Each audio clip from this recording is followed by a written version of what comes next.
Now that we've taken a ride through Galaxy Mountain and seen a little of its dark and dangerous underbelly, I need a pick me up. Take a walk with me and we'll learn all about how we metabolize fructose and sorbitol, and what could go wrong in the process. You know, there's nothing like a day at Sketchyland. Riding the boats and mine carts, strolling the arcades, and topping it all off with a nice piece of fruit? Oh no. Somehow I seem to have stumbled into the crunchy, organic, all natural nonsense section of the park. I just want my sugar! I guess fructose is a sugar, actually, even if it does come from fruit. Fine. You win this time, health nuts. In fact, fructose is the sweetest naturally occurring sugar. It's found in fruits, honey, and root vegetables. Fructose can enter glycolysis as glyceraldehyde 3-phosphate, or G3P, or be metabolized into glycerol. First, fructokinase uses ATP to transfer a phosphate group to fructose, making fructose 1-phosphate, or F1P. Now, make sure not to confuse this with fructose 1,6-bisphosphate from glycolysis. That's a second cousin once removed with 2 phosphates, and nobody likes that part of the family anyway. Next, aldolase B cleaves F1P into dihydroxyacetone phosphate, or DHAP, and glyceraldehyde. Hey, Al Jr., I'm trying to find your troublemaking brother. Have you seen him? Stop mangling that fruit and help me look. Recall from our Pyruvates of the Caribbean sketch, triose phosphate isomerase isomerizes DHAP into G3P. Just like hot wire in a car. Reminds me of my youth. Poor glyceraldehyde. Doesn't want to get left behind. Fortunately, triose kinase transfers a phosphate group from ATP to glyceraldehyde, making another G3P. All of this G3P can then enter glycolysis. Dang, a triangular ice cream scoop. Looks useless and awful. Probably invented by the piano key necktie person. Glyceraldehyde can also be directly converted to glycerol, which combines with 3 fatty acids to form a triglyceride. And that's fructose metabolism. That's all there is to it. So easy, nothing could go wrong. Before we go over the inborn errors of fructose metabolism, a quick reminder that these are autosomal recessive conditions. The 2 disorders of fructose metabolism are essential fructosuria and hereditary fructose intolerance.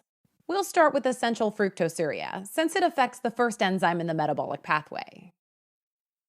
Essential fructosuria is caused by deficiency in fructokinase, an enzyme that catalyzes the first step in fructose metabolism, conversion of fructose into fructose 1-phosphate. I gotta say, so far, deficiency doesn't look that bad. People with essential fructosuria don't have symptoms, and the only finding is that fructose is present in the blood and urine following ingestion of any sugars containing fructose. So why does fructokinase deficiency not cause any symptoms? It's because hexokinase takes over the role of fructokinase, converting fructose into fructose 6-phosphate. Sweet! While essential fructosuria is benign, hereditary fructose intolerance is much more serious. Hereditary fructose intolerance is a life-threatening metabolic disease caused by a deficiency in aldolase B, which catalyzes the second step in the pathway we just discussed. This deficiency results in excess fructose 1-phosphate. And here's Al Jr.'s missing brother. Kid seems like kind of a schmuck. Wait, he's also called Al Jr.? I just really love that name. Affected individuals usually don't present with symptoms until they're around 4 to 6 months old when foods containing fructose, sucrose, or sorbitol are first introduced into the diet.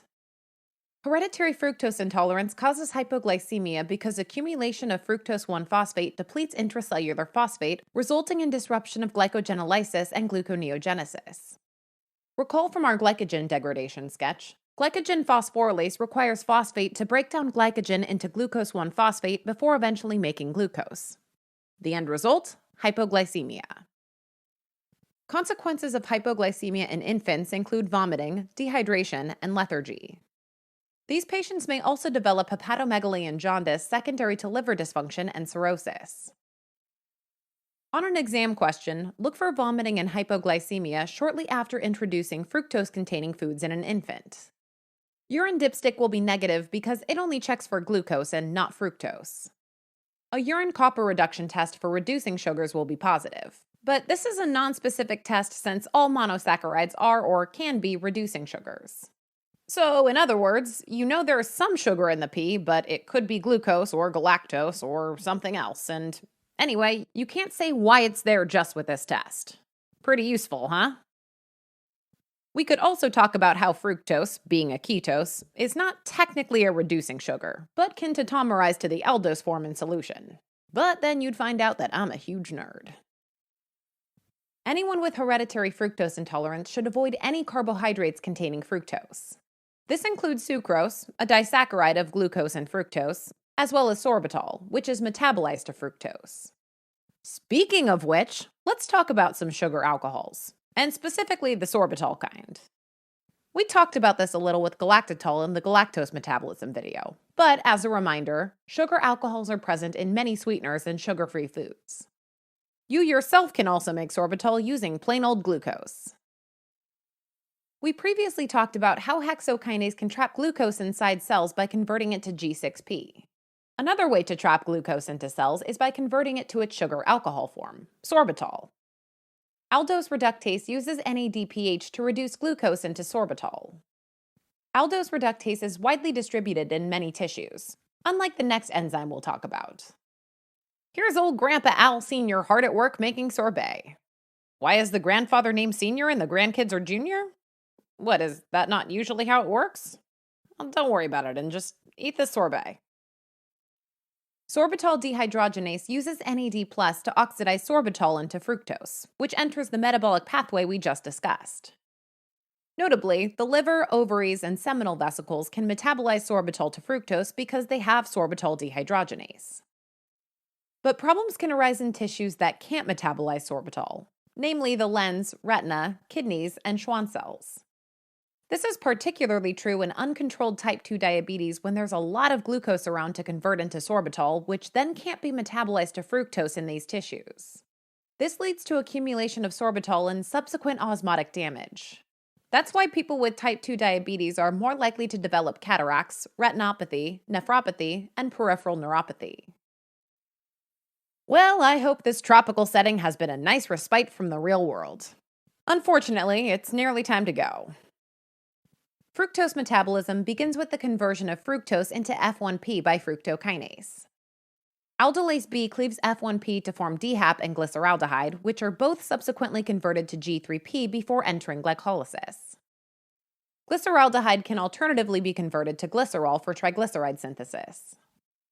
Deficiency of fructokinase results in essential fructosuria, which causes elevated blood and urine fructose levels but is otherwise asymptomatic.